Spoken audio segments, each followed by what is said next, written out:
I need everyone to understand that if you hear that a film got a standing ovation at one of these film festivals, relax.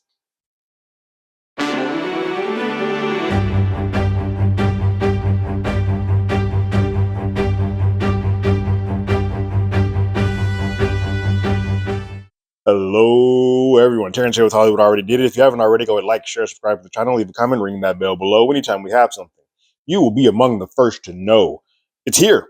The Rock's call him Dwayne for this film. He's not the Rock in this movie. It's Dwayne Johnson's foray into non-box office pop movies is here. It's called The Smashing Machine. It's a film that you can tell by the physicality that he's currently in and the physicality that he was in. This is a movie that he's been prepping for about 5 years.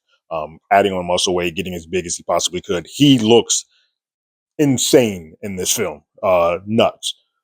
And is kind of unrecognizable. They do some makeup tweaks to his face and whatnot where he doesn't quite look like Dwayne Johnson. He looks like Mark Kerr, which is what the point of this is. Smashing Machine is a movie about what I would call sort of the grandfather, if you will, of UFC and mixed martial arts fighting, Mark Kerr. Also sort of in parallel with Mark Coleman, who was another pioneer of the sport at that point in time. And it takes a hard look at the world that they are in pre all the millions and millions and billions of dollars that the UFC sort of brings in and TKO brings in today.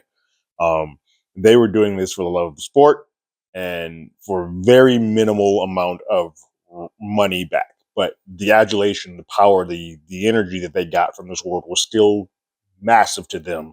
Just the scale, when you look at it, what it's compared to now, is so much smaller. So you get a film from Benny Safdie, one half of the Safdie brothers who did Uncut Gems. They have sort of split and now are doing their own things. Benny has created a movie here that is sort of a biopic-ish, but not really. It takes kind of like a portrait or a moment in Mark Kerr's life. Kind of at the beginning, we see a little bit of it, but at the height of his mixed martial arts career and sort of how everything kind of implodes. It's an interesting way of doing this film because I don't think this movie goes by the traditional way of how biopics go. It's not as cliched. It's not a bow on the end of it at all, like you do with some films. Although I would argue that the Van Eric's film did not have a bow on its end, but it did sort of clean it up and put a little bit of a coda on it with the In Heaven piece. This movie will leave you as an audience feeling unsatisfied. And I'll get to that in a moment. Let's talk about the acting. Both Dwayne Johnson and Emily Blunt, Jesus Christ, both of them are phenomenal in this. Emily Blunt steals the show. She's fantastic. Dwayne's really good too. There's a subdued and a much kinder nature to his disposition that I guess Mark has that Dwayne normally does not exude in the majority of his films that he's in. It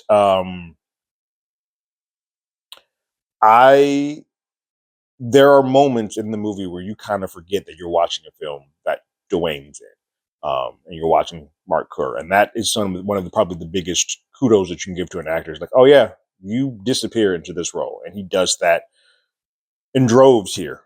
It is a great performance by the two of them. They have a chemistry together that has kind of become undeniable, even though the previous time was sort of this swashbuckling tale of a Disney movie. This time, they've got something together, and I as much as I like to see him and Kevin Hart continue to do comedy stuff, I like to see them kind of just go into every genre that they can because there's something the two of them have that you can't make up. And when they're on scene together, it is palpable. The problem that I have with this movie is that we don't, as an audience, it is I won't say boring watch, but it is a very one note watch. There's no lessons learned. Mark Kerr, while this may be an accurate portrayal of his life, gets rid of one poison, as most of these biopics go, drugs or alcohol or some type of thing comes into play. He gets his life together, but then he doesn't, and not because of drugs, but because of people that are in his life. And we in the film finding out that those people in his life are still a part of it, and like nothing has really changed. And so, while it is good to sort of get an insight into the grandfather of UFC with he and Mark, it kind of lands on this bittersweet moment where, as an audience member, you walk out feeling a little dirty and kind of feeling bad for Mark, because you're kind of like, his hopes and dreams of UFC have kind of been dashed because he has chosen to go with his heart as opposed to what was. It gets muddy. And as an audience member, you don't feel satisfied. You're kind of just like, I just watched that for 2 hours and some change. And while the performances are good, and while you get to see some mixed martial arts pieces that are good and see kind of the background of how things are done, you don't feel like you've learned anything, especially if you are a UFC fan.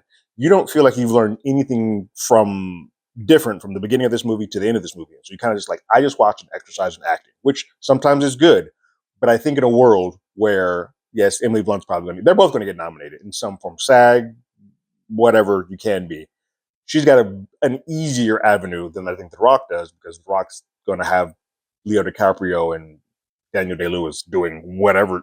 Unretiring, Daniel Day-Lewis's name is automatically going back in the hat. So there's going to be a harder road for him to go. And so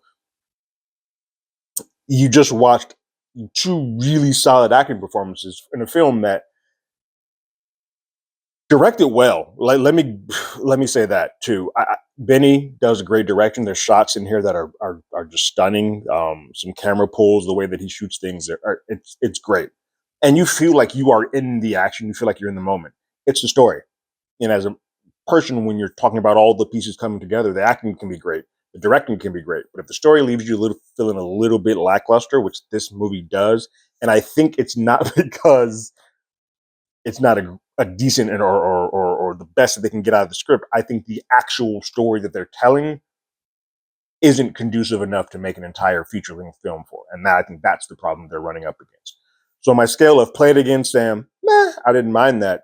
Once is enough, or give me a time stone so I never have to think about this film again. This is a once is enough. I would tell people to watch this only if they're trying to see acting performance or to see how good Dwayne can do and better material. And Emily Blunt's great. But I think if you're trying to see, hey, a really good film, or if you're trying to compare this to the Von Erichs movie or something like that, where there's a little bit more weight in the beginning, middle, and end to it, this isn't it. There is no beginning, middle, and end to it. This is kind of just the middle, and then you end, and you're like, well, wait, that's the ride. That's it. That's all the information I'm going to get out of this. It feels a little bit lackluster when you're all said and done. What did you guys think about The Smashing Machine? Go ahead and leave your thoughts and comments in the comments below. If you haven't already, you can follow us on X at HollywoodADI. You can hit us up on email at HollywoodAlreadyDid@gmail.com. We also have a podcast by the same name. That's on Apple Podcasts, Spotify, anywhere that plays podcasts. We're there. And like always, I got my ticket. You got yours.